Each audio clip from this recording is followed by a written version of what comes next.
Hey, what's up guys? I know it's been a while since I've actually made a video. I've been pretty much busy with school, work, but now that summer's here, I've actually had time to make a video. Now, I know in the last video I said I had a PRL Turbo kit, and it is on right here.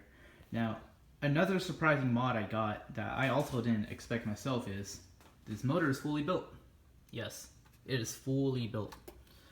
Now, it's something I didn't intend to happen, but it just happened. And I'll go more into that, well, the story of how I got the motor and its details. So let's start off with the turbo kit. Now, I know I think in the last video or two, I said I was going to get a 4-race after I sold my supercharger. Now, the story goes is that I actually had the money ready. I was going to PayPal my vendor that week to get the 4-race turbo kit with a EFR 7670. But what ended up happening was I saw a Facebook post by this guy on the 9th Gen Civic page, and he was selling his brand new PRL kit for not a bad price. It's definitely it was a pretty good price for what it was, and he had been posting it up for a good, I guess, 3 to 4 months, but no one wanted to buy it for whatever reason. So I figured, hey, let me just directly message him and see what type of deal I can get personally. And I got a great deal, like a deal that I could definitely not say no to.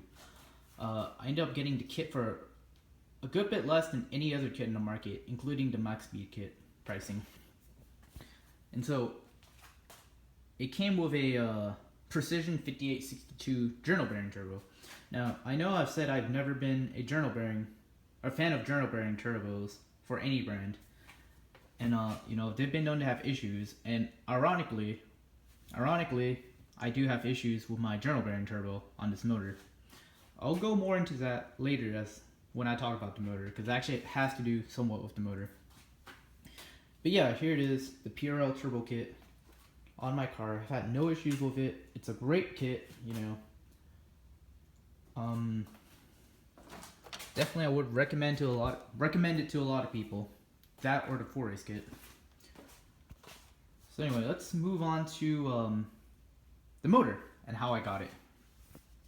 So what had happened was that I blew my motor, my stock motor at least, and it had been turbocharged for a good 2 to 3 months with this particular turbo kit.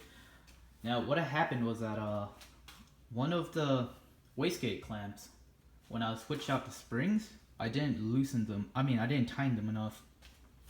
So there ended up being a little, well, air ended up escaping and the boost spiked up to 16 pounds.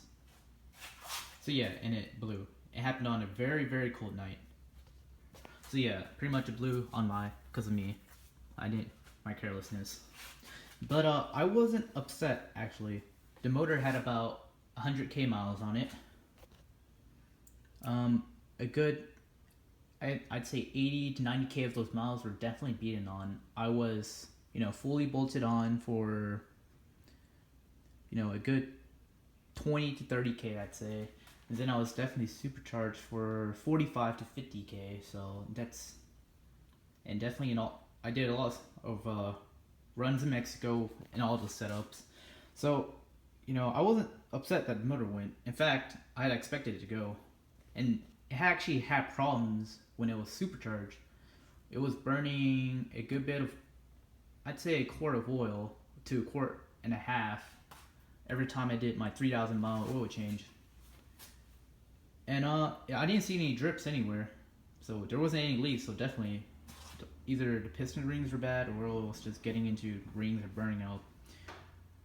But either way, I'm not upset. So, and basically, pretty much now, when I blew my motor with the turbocharger, it happened to be that a guy on the 9th Gen Civic page on Facebook was also selling a fully built motor, and his story was that, so he had a 2014 Civic Si making about 600 on E85, I think, with a 6262 precision turbo with a fully built transmission. Now, what had happened was that he blew his 4th gear.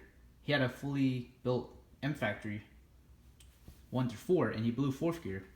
And he decided that after that point, it wasn't worth the money to reinforce the transmission again, because the other option after that would be a $3,000 to $4,000 PPG transmission or Albin's transmission, which, you know, I can understand why it costs pretty much the same as like turbo kit already.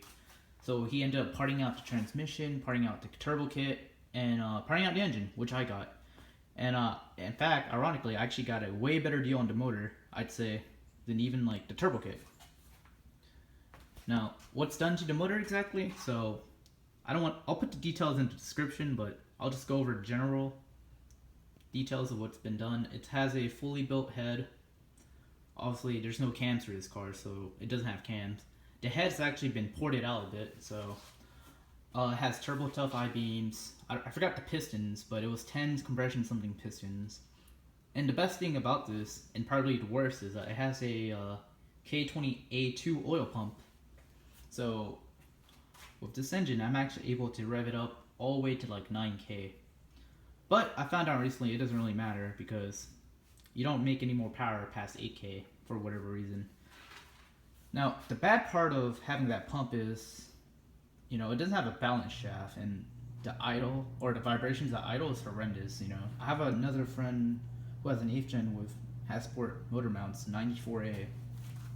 And I can definitely tell you, as it sits right now, with no balance shaft and 78 motor mounts, it vibrates worse than that. A lot worse. So yeah. But if anything, I might just either switch down to 68 motor mounts or take out the oil pump, because at this point it's kind of useless. We don't really make power past 8K, and in fact, if we just do the valve train upgrade, we can definitely safely rev up to 8K, no problems. But yeah, I actually have a bunch of other new mods, but I wanted to make a video in particular for just the turbo kit and the engine. But yeah, so thanks for watching, guys. I'll see you next time.